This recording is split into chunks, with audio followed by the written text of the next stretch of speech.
चलिए दोस्तों नमस्ते, मेरा नाम अर्जुन है और इस वक्त मेरी मौजूदगी जफराबाद में है। मेरे ठीक दाहिनी तरफ आप देख सकते हैं कि डॉक्टर सरफराज खान हैं और नगर पंचायत ये जो जफराबाद है इसके अध्यक्ष प्रतिनिधि हैं। उसके साथ साथ समाजवादी पार्टी के जिला उपाध्यक्ष भी हैं। उसके साथ साथ इस बार देश की पंचायत के जो सबसे बड़े चुनाव चल रहे हैं उसमें इनको पार्टी ने जफराबाद से प्रभारी भी बनाया है। बहुत सारी बातचीत करने के लिए चुनाव के रिगार्डिंग डॉक्टर साहब एक सवाल के साथ शुरुआत करते हैं, स्वागत करते हुए आपका, कि लगातार मैं देख रहा हूं कि जो प्रत्याशी समाजवादी पार्टी गठबंधन ने यहां से प्रिया सरोज को उतारा है, उनके साथ लगातार आप चल रहे हैं। मछलीशहर के अलग अलग विधानसभा के अलग अलग क्षेत्रों में जा रहे हैं, कस्बों में जा रहे हैं, गांवों में जा रहे हैं, कुछों में जा रहे हैं। अब हवा अब तक मछलीशहर की क्या कुछ कह रही है? पहली बात ये मछलीशहर के चुनाव बहुत ऐतिहासिक होने जा रहा है। वजह ये है कि पिछली बार जो सांसद हमारे बीच में थे वो रूलिंग पार्टी के सांसद थे। रूलिंग पार्टी का सांसद बहुत मायने रखता है, लेकिन उसके बावजूद भी उन्होंने क्षेत्र की जनता को निराश किया और उन्होंने विकास के क्षेत्र में किसी प्रकार का कोई सहयोग नहीं किया। जनता में एक जन आक्रोश बड़ी तादाद में दिख रहा है, जिसका नतीजा 4 तारीख को दिखने को मिलेगा। अच्छा, एक चीज़ और जानना चाहूँगा, तरह तरह के प्रश्न होते हैं लोगों के मन में। दो चीज़ समझना बड़ा ज़रूरी है। इस बार अखिलेश यादव ने जो टिकट बंटवारे की बात कर ली, थोड़ा डिटेल में जाना चाहूँगा। 5 यादवों को टिकट दिया है, 4 मुसलमानों को टिकट दिया है। एक व्यक्तिगत तौर पर समाजवादी पार्टी के बहुत जिम्मेदार साथी होने के नाते आपसे ये मैं सवाल करूँगा कि कब तक आखिर समाजवादी पार्टी के लिए कुर्बानी मुसलमान देता रहेगा? वो सिर्फ दरी और झंडा ही लेकर के चलेगा या फिर वो कहीं ना कहीं प्रतिनिधित्व के लिए भी आगे जाएगा? मुसलमान हो या यादव हो, या मुसलमान की बात आप कर रहे हैं, मैं कहना चाहूँगा मुसलमान हमेशा जो है, जिस तरह उसने देश की आज़ादी में उसने अपना बड़ा योगदान दिया। अगर आप देश के शहीदों में लिस्ट देखेंगे तो मुसलमानों की बहुत बड़ी तादाद जो है शहीदों के नाम, शहीद होकर उसने देश के नाम पे कुर्बानी दी। तो मुसलमान ने हमेशा सेक्रीफाई किया है। अगर टिकट कम दिया गया है तो देश के जो हालात हैं उसको बदलने के लिए, आने वाली युवा पीढ़ियों को जो है सुरक्षित रखने के लिए, संविधान बचाने के लिए अगर ये त्याग को करना हो तो हमें हमेशा हमारा समाज करता रहेगा, क्योंकि जहाँ देश की बात है वहाँ त्याग की बात होगी। अच्छा, आप लोग लगातार मैं देख रहा हूँ जहाँ जा रहे हैं वो संविधान, भारतीय जनता पार्टी बदल रही है, वो सत्ता बदल रही है। मुझे ये चीज़ ज़रा गले से उतरती नहीं है। आप लोग कहते हैं संविधान बदल रही है, तो मैं 2-3 तर्क देकर के आपसे सवाल करूँगा। भाजपा सरकार 2014 से लेकर 24, प्रधानमंत्री मोदी का अपना बड़ा सुनहरा कार्यकाल रहा है। उसमें उन्होंने GST को लेकर के कानून में बदलाव कराए। कश्मीर में जहाँ पत्थरबाजी होती थी 370 समाप्त करा दिया और CAA यहाँ जो है कि पूर्णतया लागू हो गया। और इसके साथ साथ आपने 3 तलाक वाले मामले को देखा। राम मंदिर का एक बहुत बड़ा मामला था। कहीं ना कहीं लग रहा है कि जब इन्होंने बदलाव करने की कोशिश की है तो एक पॉजिटिविटी हुई है और लोगों ने स्वीकार भी किया है। और इसके ही तरह समाजवादी पार्टी के लोग जाकर के ये दुष्प्रचार करते हैं, कथित तौर पर ये कहना है कि वो भारतीय जनता पार्टी संविधान बदल रही है। इसको किस तरह देखते?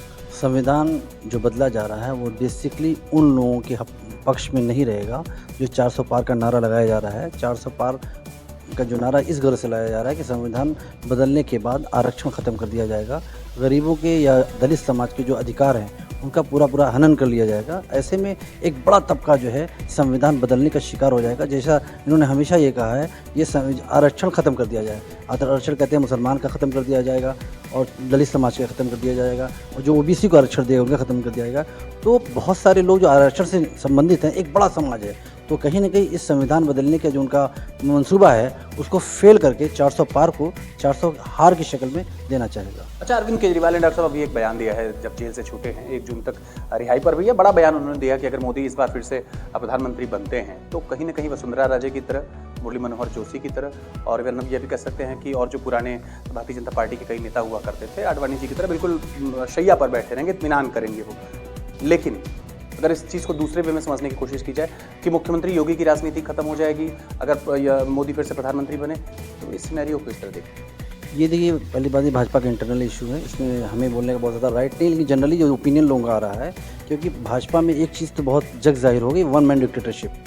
पूरी भाजपा को जो है 1 मैन डिक्टेटरशिप, उनके एक असिस्टेंट हैं, हमारे गृह मंत्री जी हैं, वो हैं, 2 लोग पूरे देश को चला रहे हैं। और देश के विभिन्न प्रांतों में उन्होंने जिस तरह बड़े नेताओं को धराशायी किया है, उनको एक जो है कॉर्नर सेल में इस्टेब्लिश कर दिया है। तो लोग यही देख रहे हैं कि अगर योगी जी का जिस तरह कद बढ़ रहा है, उनका जो है कार्यकाल जनरली लोगों को अच्छा लग रहा है, ऐसे में अगर उनका कद बढ़ता जा रहा है तो वो प्रधानमंत्री पद के दावेदार बन सकते हैं। और प्रधानमंत्री पद के दावेदार बनना इसलिए संभव है क्योंकि मोदी जी की उम्र जो है 75 के करीब जा रही है, और उसके रिप्लेसमेंट की शक्ल में अमित शाह जी खुद को देख रहे हैं। अमित शाह जी कभी नहीं चाहेंगे कि उनके रिप्लेसमेंट में योगी जी स्थापित हों। एक चीज़ और आपसे जानना चाहूँगा, लगातार आप जो जनसंपर्क कर रहे हैं उससे जुड़ा एक सवाल रहेगा कि Y और M ऐसा माना जाता है कि समाजवादी पार्टी के कोर वोटर हैं, लेकिन दलितों को रिझाने के लिए मौर्य हैं, कुणबी हैं, ब्राह्मण हैं, ठाकुर हैं, भूमिहार हैं, अलग अलग समाज के और लोग हैं, उनको रिझाने के लिए क्या कुछ प्लान चल रहा है फील्ड में जाने के बाद? भाई सबसे बात है जो हमारा जो है मैनिफेस्टो है इंडिया गठबंधन का, उसमें जो है 1 लाख रुपए साल, उसमें हर समाज के लिए जो गरीब महिलाएं हैं, 30 लाख की नौकरी हर समाज के लिए जो ज़रूरतमंद है। आपके अग्निवीर का जो मामला है वो हर समाज के लोग हैं, तो उसमें सारे लोग जुड़े हुए हैं। जो उनका हमारा इंडिया गठबंधन का जो प्लानिंग है, जो उनकी उद्घोषणा है, वो सारे समाज के लिए है। तो रिझाना नहीं है, बल्कि ये हमारे समाज की विभिन्न वर्गों की जो ज़रूरत थी उसको इंडिया गठबंधन की गारंटी कार्ड में दिया गया, और ये सरकार 4 जून यानी 5 जून को करने जा रही है और करेगी, पूरा जो है हम लोगों को पूरा भरोसा है। अच्छा, एक चीज़ और जानना चाहूँगा, 2 चीज़ें छोटी छोटी। धनंजय सिंह बसपा के पूर्व सांसद रहे, बड़े कद्दावर और बड़े ताकतवर नेता हैं। जौनपुर के सियासत में अच्छा उनका अपना दम भी रहता है। भारतीय जनता पार्टी के साथ वो जुड़ गए हैं और मैं देख पा रहा हूँ कि कई सारे कार्यक्रमों में वो लगातार शिरकत कर रहे हैं। वीपी सरोज के साथ कल एक कार्यक्रम में उनकी फोटो वायरल हो रही है। धनंजय सिंह के आने से समाजवादी पार्टी को कितना नुकसान होगा और भाजपा को कितना फायदा? भाई माननीय धनंजय सिंह ने जो अपना कदम उठाया है, वो पूरा जौनपुर जानता है कि उनकी मजबूरी का एक कदम था। उस मजबूरी के कदम में जाहिर सी बात है रूलिंग गवर्नमेंट है, उनके साथ वो खड़े दिखे, और उसका कितना असर होगा ये वक्त बताएगा। उनकी पूरी राजनीति को जो है कोलैप्स कर दिया गया, और किसी एक बड़े नेता जिन्होंने क्षेत्र में चल के अपना एक कद बढ़ाया और अपनी कोशिश की बुनियाद पर लोगों के दिलों पर राज करने की कोशिश की, और लोगों ने कहीं ना कहीं एक्सेप्ट भी किया। तो ये देखा जा रहा है उनका एक बड़ा जनाधार जो उनके आने से एक उम्मीद बांधे हुए था, उस पूरा जनाधार जो है मायूस हो गया है। वो मायूस जनाधार जो है कहीं ना कहीं इंटरनली एक आक्रोश में है, और धनंजय सिंह के खिलाफ जो हुआ है उसका वो बदला लेना ज़रूर चाहिए। अच्छा, ये जो बीपी सरोज हमारे यहाँ के सांसद हैं, मछलीशहर के भोला प्रसाद सरोज, इन पर तरह तरह के आरोप लग रहे हैं।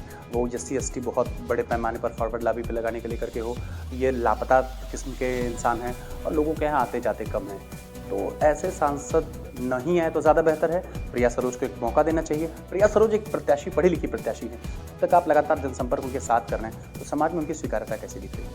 समाज में जहाँ तक मैं देख रहा हूँ, ज़्यादातर मीटिंग्स अटेंड कर रहा हूँ मैं। पहली बात, बीपी सरोज को जिस दिन टिकट मिल गया था उस दिन समाजवादी पार्टी की प्रत्याशी प्रिया सरोज जीत चुकी थी, क्योंकि लोगों के बीच में जन आक्रोश जो है, एंटी इनकम्बेंसी जो लोगों के बीच में दिख जा रही है, उनका 5 साल का कार्य एक निष्क्रियता का कार्यकाल रहा है, एक विलुप्त सांसद की शक्ल में हमेशा हम देखे गए।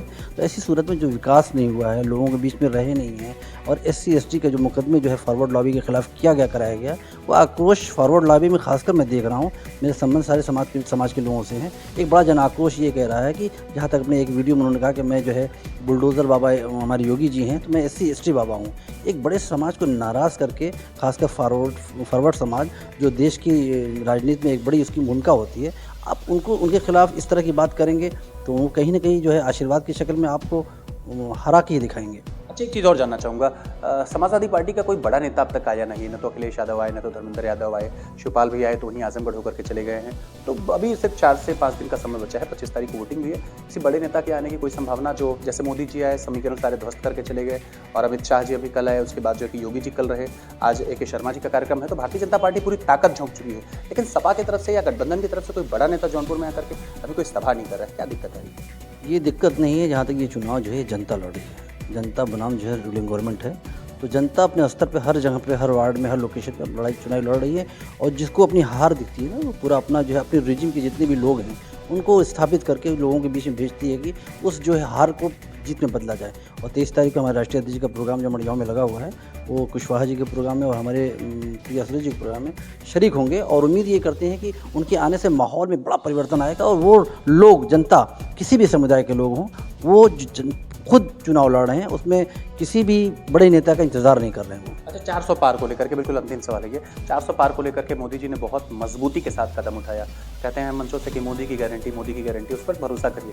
तो निजी तौर पर अगर मैं आपसे जानना चाहूँ, एक सामान्य व्यक्ति होने के नाते, पार्टी का कार्यकर्ता या पार्टी का कोई प्रभारी होने के नाते नहीं, मोदी के काम से अब तक आप कितने संतुष्ट हैं? मोदी के काम से लोग संतुष्ट कहाँ? बेरोजगारी चरम सीमा पर है, युवाओं में मायूसी है, व्यापारी जो है परेशान है। तो हुआ क्या है, आप जो है किसी रिलीजियस इशू पे आपने अगर सक्सेस हासिल कर ली तो उससे पेट तो भरने वाला नहीं है। मस्जिद हो, मंदिर हो, कुछ भी हो, वो आपका आस्था का मामला हो सकता है, उससे जो है लोगों का भला नहीं होने वाला है। तो ऐसी सूरत में जो मोदी जो है 400 पार का नारा लगा रहे हैं, 5 चरण हो चुका है चुनाव, 5 चरणों में जो रिपोर्ट आ रही है वो इस बात को साबित कर रही है कि वो बहुमत से दूर हो चुके हैं। आप तो आपने देखा कि मेरे साथ बातचीत करने के लिए यहीं जफराबाद जो नगर पंचायत है उसके यशस्वी नगर पंचायत अध्यक्ष प्रतिनिधि डॉक्टर सरफराज थे और इस बार जम करके कमर कस करके ये लोग लगे हैं और जब रिजल्ट 4 तारीख को आएगा तो ये पता चलेगा कि समाजवादी पार्टी का लाल और जो हरा झंडा है वो लहलहाएगा या फिर भारतीय जनता पार्टी का कमल खिलेगा। जुड़े थे आप मेरे साथ, जुड़े थे आप स्वराज के साथ।